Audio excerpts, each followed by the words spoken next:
चूल्हे पे खाना बनाते हैं। और गैस तो एक बार भरवाया था, वो भी 1200, बहुत महंगा है। कहाँ से भरा, बेचारे गरीब आदमी 1100 रुपए में भरा है वो टंकी। लकड़ी बीनने जाते हैं, सुबह निकलते हैं, शाम को आते हैं, फिर चूल्हा पे जलाते हैं। यहाँ के खराब हो जाती है हमारी। हाथ जलते हैं कि क्या धुआं लग रहा है, कि खांसी चल रही है, कि जैसे सिर में पेट में दर्द हो रहा है, कि छाती में जलन हो रही है, वो तो सब हमको ही पता चलता है। चूल्हे पे बहुत समस्या होती है, धुआं धुआं हो जाता है घर में पूरा। क्या करे, दिक्कत तो होती है, अब बनाना तो पड़ेगा।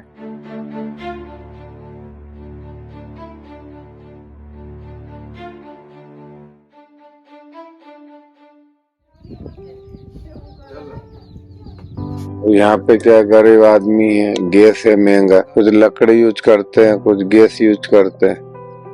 पैसा है तो गैस भरवा लेना, तो फिर लकड़ी से ही काम चलाते हैं। एक दिन में एक गट्ठा लकड़ी चाहती है भैया, सुबह शाम में। जंगल में से लकड़ी लाने ही नहीं देते, मना करते जंगल में मत जाओ, और बहुत दूर दूर जाना पड़ता है, बहुत समस्या होती है जंगल में। लकड़ी बीनने जाते हैं तो ये हाथ पाँव में भी लग जाए। बरसात में कुछ कंडे जलाते हैं, कुछ लकड़ी जलाते हैं, बेली करके रख लेंगे, अब गाँव में दिन भर हो जाता है। जानवर छोड़ रखे बहुत सारे, और परेशानी होती है जाने में आने में, बहुत दूर जाना पड़ता है, मिलती भी नहीं लकड़ी। महिला बताती कि लकड़ी गीली हो गई, क्या करे, तो भाई पैसा होता अपन गैस भरवा के लाए।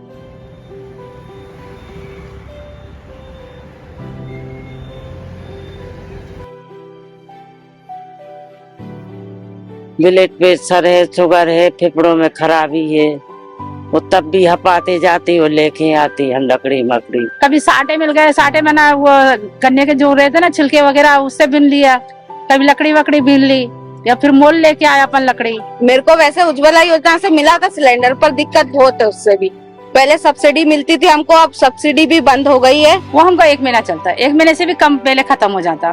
कितने लोग हम लोग है 6 जने, 6-7 जने हैं। 1-1.5 महीने चलता है, पर अभी हम ले ही नहीं रहे, बड़ी मुश्किल से अभी लिया था हम लोगों ने, मेरी डिलीवरी हुई थी तो। नहीं तो अभी हम बीच में नहीं ले रहे थे। मतलब तो खाना किसमें बनाते थे? चूल्हे पे बनाते थे। सर मजदूरी मिले जब भरवाएंगे, उतनी मेहनत मजदूरी है नहीं है, कहाँ से भरवाएंगी। जितना कमाते थे प्रतिदिन खाते, ब्याज से पैसे उठा के भरवाते हैं, खाने तो पड़ेगा। जब लिया था, जब 600-700 में भरता था, अब 1100 1150 हो गए।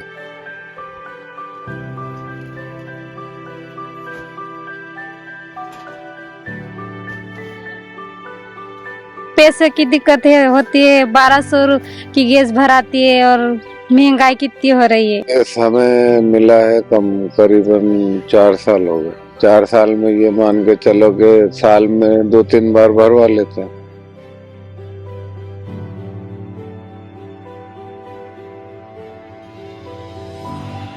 गैस पे आसान है, चूल्हे पे तो बहुत आंखें लाल लाल हो जाती है हमारी, तो बिल्कुल नाक माक भी सब लाल हो जाती है। गैस पे जल्दी भी खाना पक जाता है, और धुआं भी नहीं लगता, हाथ भी नहीं जलते हैं उससे। सुविधा तो गैस में भी है, जैसे अब लकड़ी लेने बाहर निकलो, गीली हो जाती, चाय माय बनाने में टाइम लग जाता है, तो अपना गैस चालू करो, चाय माय जल्दी फटाफट बन जाती। पहले जैसे देखा नहीं था शुरू में, फिर सीख गए, फिर तो चला। किसने सिखाया?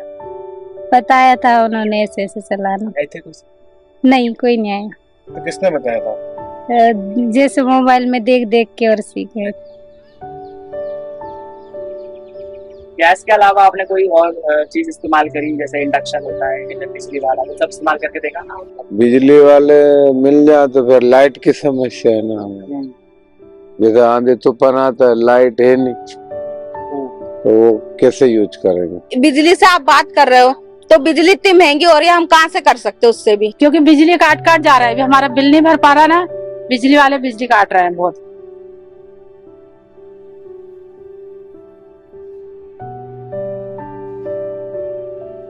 जब हम क्लीन फ्यूल की बात करते हैं तो हमारे सामने सिर्फ सीएनजी या एलपीजी के ऑप्शंस होते हैं। एलपीजी हमारे घरों तक पहुंच जाता है, हमें बड़ा आसान लगता है यूज करने के लिए, तो हम उसे बहुत आयत में यूज कर रहे हैं।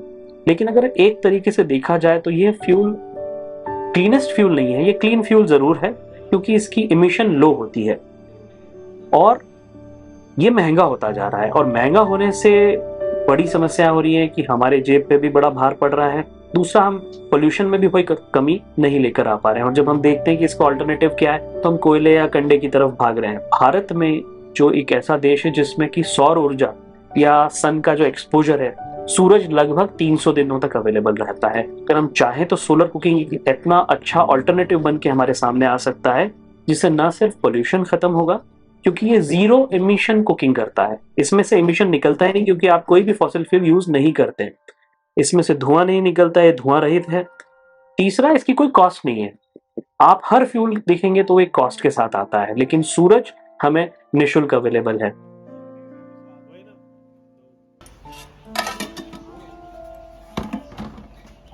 मैं बॉक्स वाला सोलर कुकर 92 से इस्तेमाल कर रही हूँ। पहली बार जब देखा था तो अजूबा लगा कि क्या है ये, कैसे है। तो आर्मी कैंटीन में ही देखा था, तो उससे पूछा कि क्या है, तो उसने बताया। तो क्यूरियोसिटी में मैं लेकर आई उसको कि मतलब देखें बना के। यहाँ पर जो मैंने गैर परंपरागत ऊर्जा स्रोत का इस्तेमाल किया है, खाना जो मेरे एम्प्लॉइज बनाते हैं वो 90% पैराबोलिक सोलर कुकर पे बनाते हैं, जो महाराष्ट्र से लिया हुआ है, प्रिंस मॉडल है। तो बना के देखा तो एक्सपीरियंस अच्छा रहा।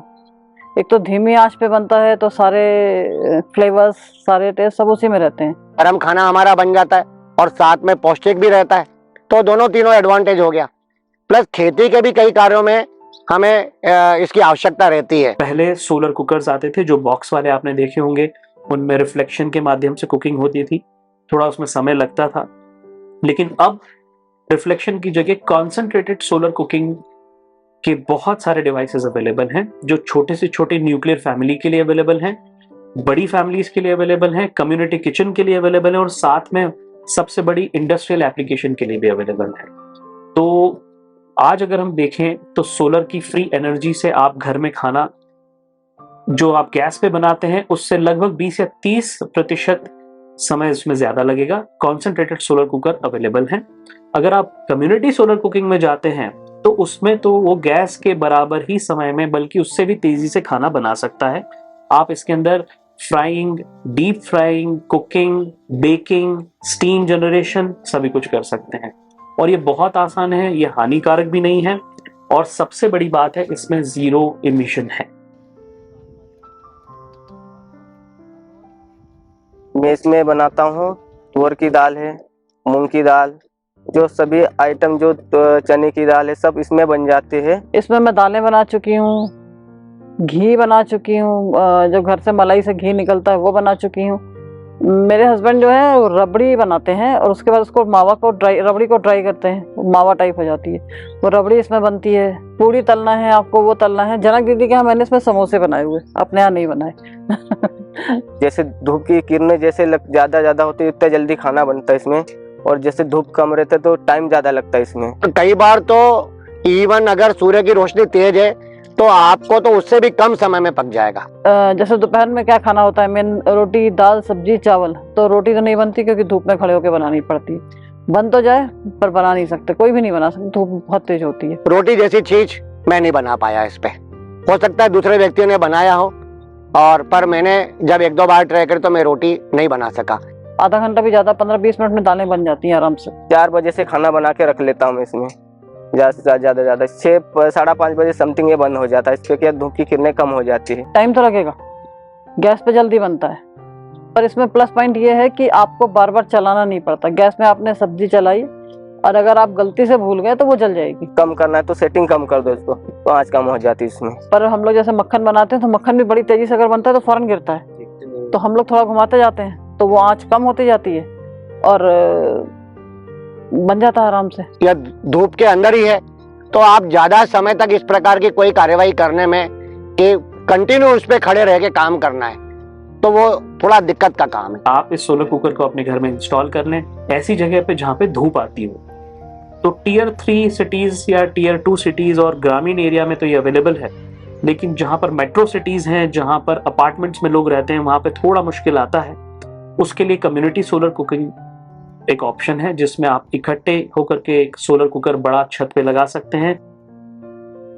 ये लकड़ी की बचत भी हो गई इसमें हमको, और इसमें जैसे कि अपन जो धुआं लग रहा है उससे भी बचत हो गई अपने। हमारे यहाँ पर एलपीजी 2 से 2.5 साल एक सिलेंडर चलता है जो बेसिक होता है, क्योंकि हम मेजर कुकिंग जो है वो सोलर पे कर पाते हैं।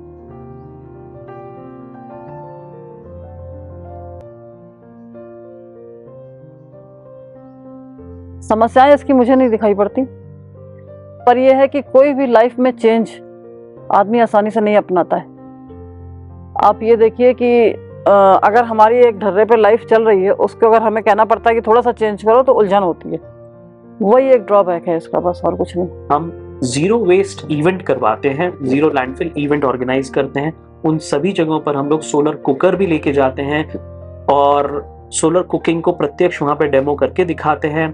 और उसके बाद लोगों को समझ में आता है कि सोलर कुकिंग को कमर्शियली भी किया जा सकता है, डोमेस्टिक वे में भी किया जा सकता है और इंडस्ट्री में भी किया जा सकता है। एक चीज है कि इसको साधारण व्यक्ति इस्तेमाल नहीं करता है, जो जागरूक है, जिसकी कुछ इच्छा शक्ति है, वो इस्तेमाल करता है। ये इसलिए भी धीरे से बढ़ रहा है क्योंकि जिस तरीके से सरकारें एलपीजी को पुश करती हैं, उस तरीके से सोलर कुकिंग अभी तक पुश नहीं हुआ है। और सोलर एक ऐसा ऑल्टरनेटिव है जो फ्री ऑफ कॉस्ट अवेलेबल है।